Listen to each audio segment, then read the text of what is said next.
Boa tarde, meu nome é João Pedro Zeis Moura e eu vou explicar o documento de requisitos. A gente vai fazer um sistema de gerenciamento de estoque para uma indústria de manufatura. E o público-alvo desse documento é a equipe de desenvolvimento e os clientes.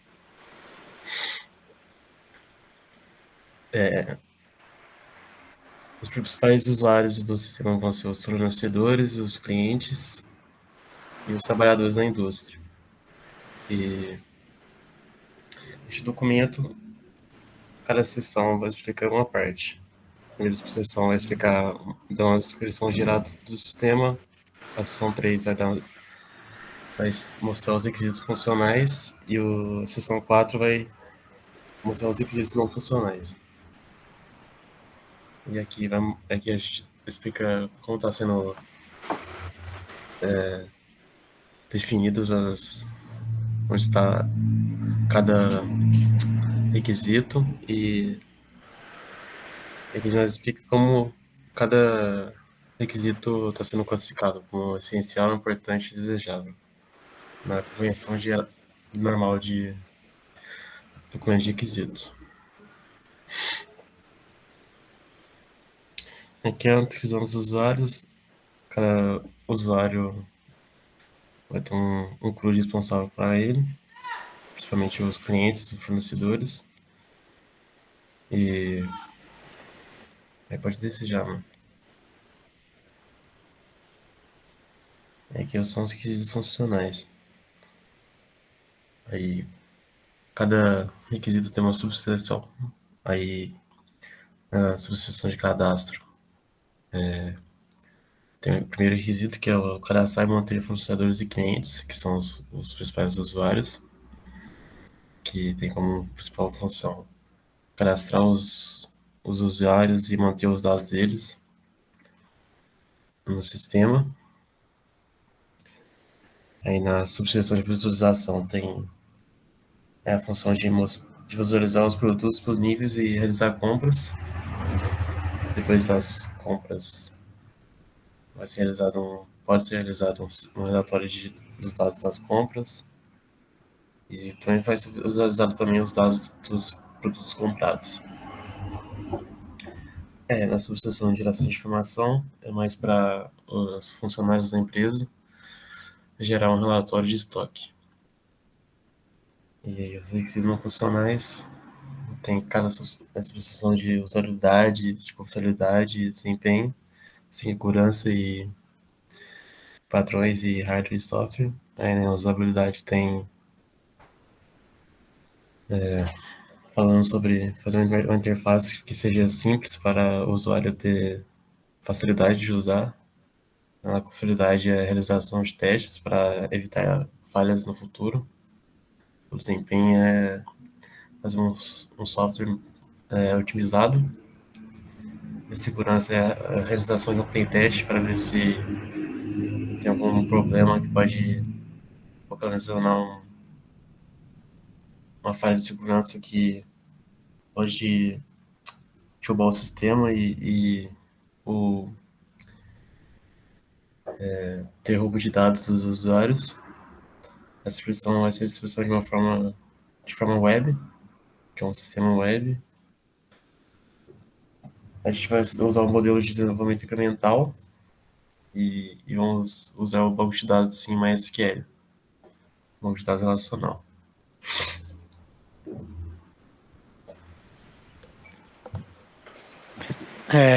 Boa tarde, meu nome é Matheus Felipe Godoy Coutinho. Eu vou falar agora mais um pouco sobre o diagrama dos casos de uso e da descrição dos casos de uso.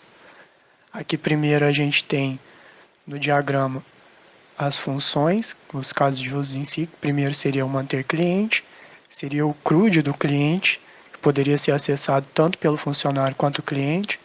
Aí nele a gente pode editar as informações, cadastrar novos clientes, excluir. Depois a gente teria também outro CRUD, né, o manter fornecedor, seria um outro caso. Teria quase as mesmas funcionalidades do manter cliente, porém com outros dados. Da parte do cliente, ele teria o caso de uso de consultar produtos disponíveis, onde ele conseguiria abrir uma lista no sistema que ia mostrar para ele todos os produtos que estão disponíveis no momento. E aí ele teria outra opção de realizar compra, que é um caso de uso que está incluído no consultar produtos disponíveis, ou seja, é obrigatório que você primeiro esteja acessando a lista para poder realizar a compra de um produto. E em consequência disso também, para gerar os dados da compra, seria necessário que haja uma compra. Mais para frente eu vou falar mais como seria feito isso. E essa função de mostrar dados pode ser acessada também pelo cliente e pelo funcionário.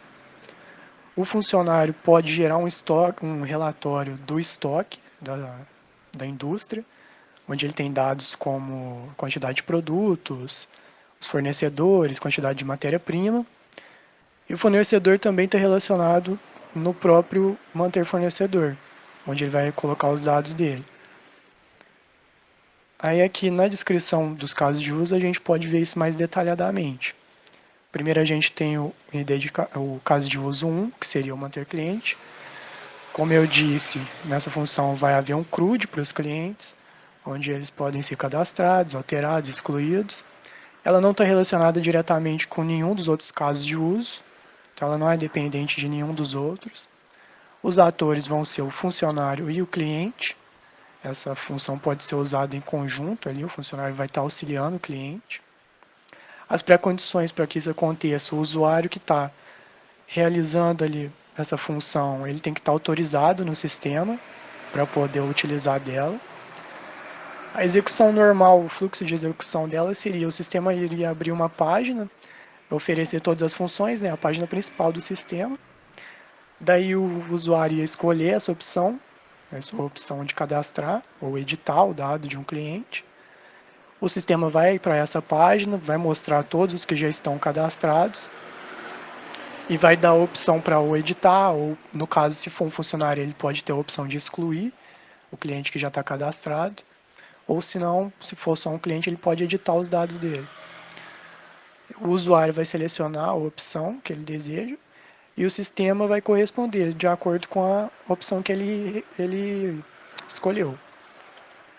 E depois ele volta à página inicial, ele registra, né, a ação do cliente, do usuário, e volta à página inicial.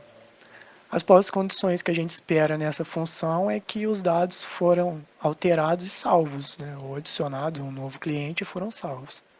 As exceções, no caso de houver algum erro, são que os dados informados, né, se eles forem inválidos e houver algum erro, o sistema vai emitir uma mensagem de erro e vai solicitar novamente os dados. O caso de uso 2, que seria o manter fornecedor, é bem parecido também.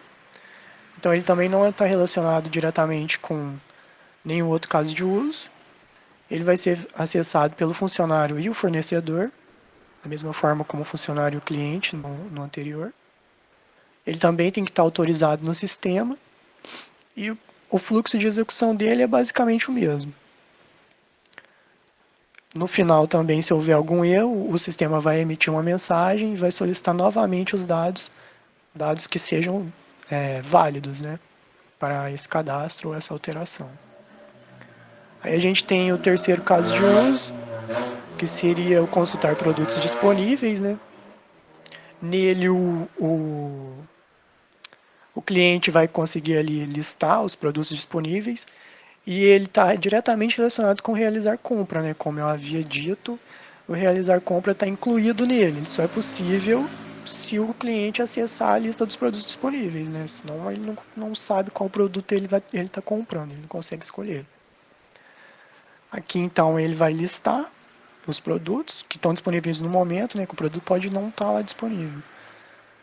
O usuário também tem que estar autorizado a entrar no sistema e ele deve ser um cliente. Nesse caso do nosso sistema, só o cliente realiza as compras.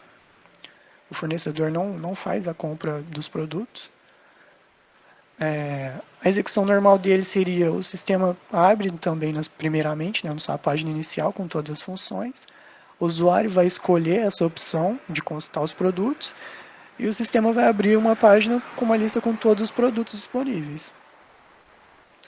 O que a gente espera depois disso é que a página apresente a lista com todos os produtos corretamente. ou, no caso de exceção, uma mensagem de erro. E solicita para o usuário escolher outra opção. O caso 4 seria o caso de realizar compra. Ele já está relacionado com os dados, o caso mostrar dados da compra, porque primeiro você tem que realizar alguma compra para você poder consultar os dados dela. Você não consegue consultar o dado da compra se não tiver realizado uma compra antes. E como a realizar a compra está relacionado com consultar produtos, então ele também está relacionado com consultar produtos disponíveis. A descrição dele é basicamente isso, né? O cliente vai efetuar a compra a partir dos produtos que ele selecionou. A pré-condição dele é que o usuário também tem que estar autorizado e tem que ser um cliente, como eu disse, só os clientes vão realizar as compras. Então, o fluxo de execução dele seria: o sistema vai abrir na página inicial, o usuário escolhe a opção, ele pega a lista dos produtos disponíveis, ele escolhe os produtos que ele quer, realiza o pedido e o sistema registra o pedido dele. E após isso a gente espera que o sistema volte à página inicial. Tem registrado o pedido, voltou para a página inicial. No caso de exceção de erro, se o produto selecionado não estiver disponível, por exemplo, o sistema emite uma mensagem de erro e não permite a inclusão dele na compra. E assim o cliente tem que voltar e escolher outro produto que esteja disponível, ou cancelar a compra. No caso de uso 5, a gente tem o próprio mostrar dados da compra, né? Como eu já expliquei, ele está relacionado ao realizar compras, tem que realizar uma compra primeiro para poder ver os dados. Nessa função, o funcionário e o cliente, qualquer um dos dois pode analisar os dados referente a alguma compra realizada anteriormente. Nela vão estar disponíveis quantidade, telefone, endereço do cliente que realizou a compra e dos produtos que ele comprou. Os atores são o funcionário e o cliente. Como pré-condição, a gente tem também que ele tem que estar autorizado no sistema a gerar esses dados. Então, ele deve ser um cliente ou um funcionário. O fluxo de execução dele, o sistema abre na página inicial, o usuário escolhe a opção de mostrar os dados da compra, ele vai solicitar uma identificação do pedido de compra, que sempre que o usuário realiza uma compra é gerado um ID da compra. O usuário então vai informar esse ID na função de mostrar dados e o sistema vai abrir uma página contendo os dados da compra realizada de acordo com o ID informado. Como pós-condição, a gente espera que o sistema esteja mostrando na tela os dados corretos. No caso de erro, se o ID informado, por exemplo, não for válido, o sistema vai emitir uma mensagem pedindo para que seja informado outro ID. Por último, a gente tem o caso de uso de gerar relatório de estoque. Ele não vai estar relacionado diretamente com nenhum caso de uso. Essa função ela vai ser usada pelo funcionário, principalmente, na verdade só por ele. E nela o funcionário vai pedir para o sistema para gerar um relatório dos dados de estoque. Por exemplo, a quantidade de produtos disponível, a quantidade de matéria-prima disponível em estoque, os dados de alguns fornecedores, quantos fornecedores estão cadastrados, quantos clientes estão cadastrados, os dados dos clientes, a quantidade de vendas do mês, um relatório ali sobre tudo que tem ali no estoque, o que saiu, o que entrou e o que ainda está lá. Como pré-condição, o funcionário tem que estar autorizado, né, o usuário tem que ser um funcionário para estar autorizado a utilizar essa função. O fluxo de execução normal dela seria o sistema abrir sua página inicial, né, com todas as funções novamente. O usuário vai escolher a opção de gerar o relatório e o sistema vai retornar para ele um relatório com todos esses dados que eu disse acima anteriormente. Como pós-condição, a gente espera que os dados sejam mostrados na tela corretamente, todos os dados que o funcionário solicitou. E caso houver algum erro ao gerar o relatório, o sistema vai emitir uma mensagem e vai solicitar para o usuário solicitar outra opção.